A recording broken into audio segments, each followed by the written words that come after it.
కర్ణాటకను heroine Ranya Rao gold smuggling case ఊపేస్తోంది. ఎందుకంటే ఆమె తండ్రి డీజీపీ ర్యాంక్ అధికారి, police housing corporation DGP K Ramachandra Rao కూతురే ఈ రన్యారావు.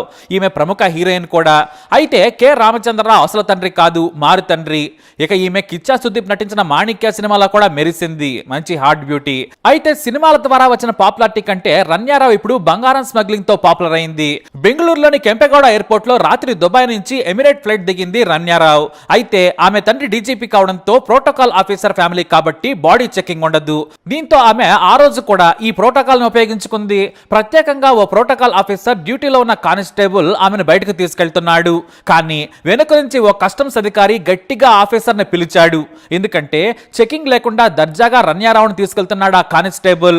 ఆ అధికారి దూరం నుంచి ఆమెకు ప్రోటోకాల్ సౌకర్యం ఉందని చెప్పాడు. కానీ సదరు కస్టమ్స్ ఆఫీసర్ మాత్రం ఆమెను వెనక్కి తీసుకురా అన్నాడు.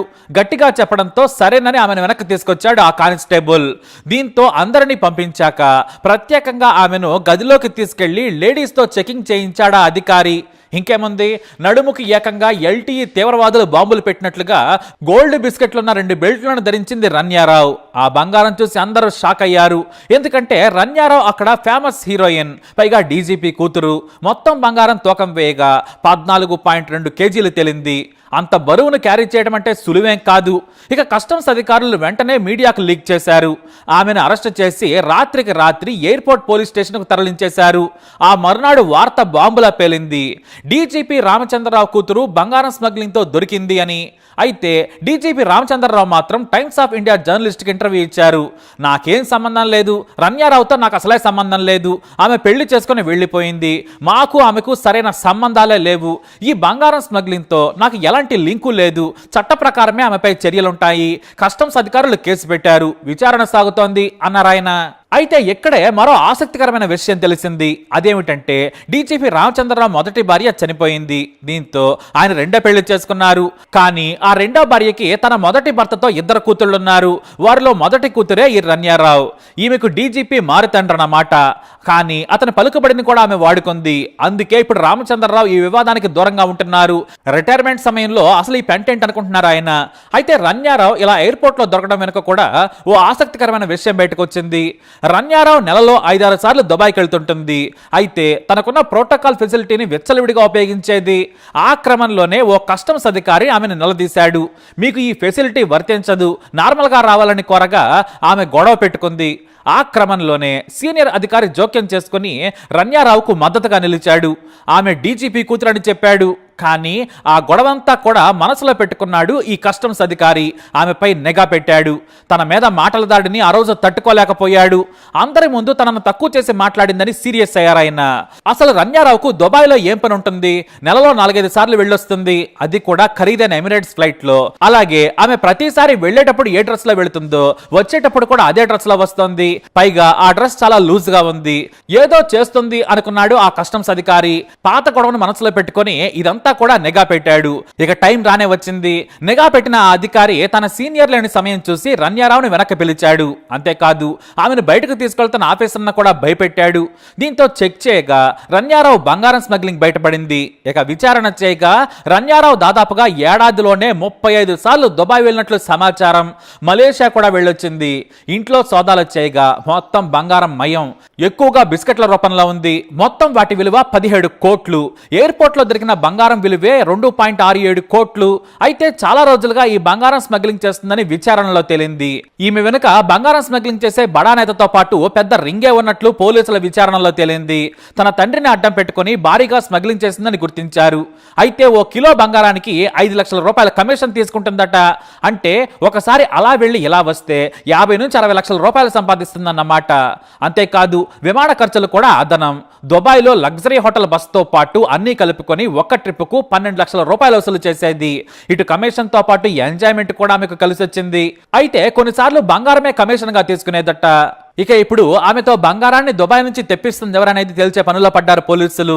ఆమె మీద కస్టమ్స్ యాక్ట్ 1962 కింద కేసు నమోదు చేసి విచారణ చేస్తున్నారు.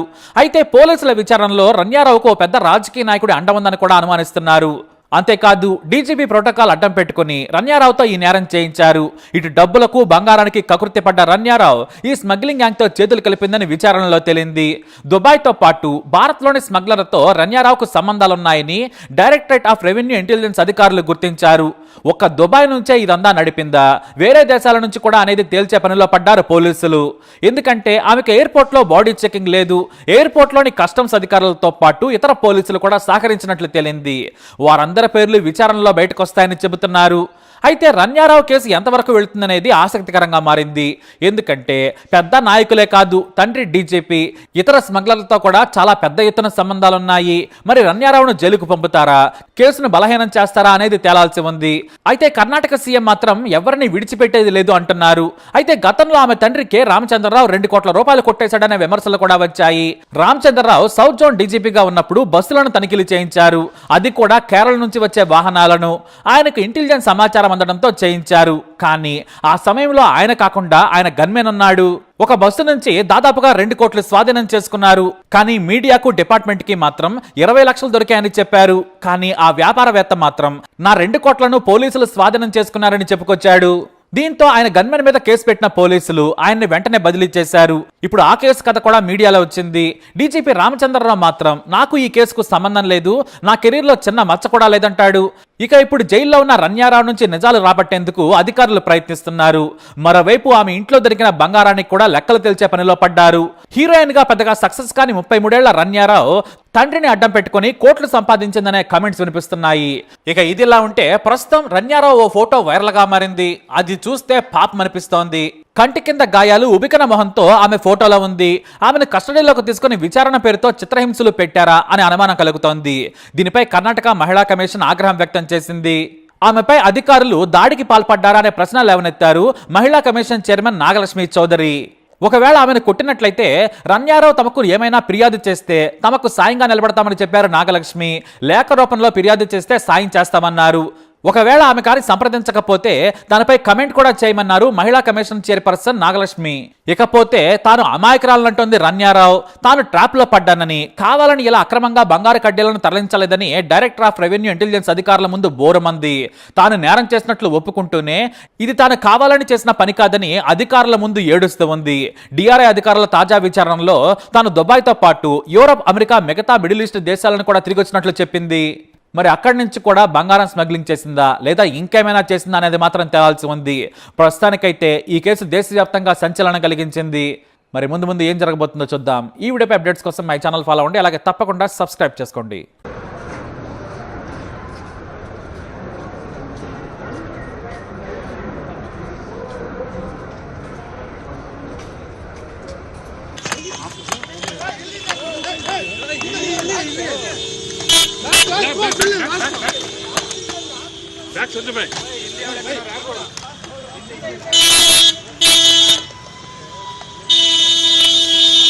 चल चल चल छोड़ मत।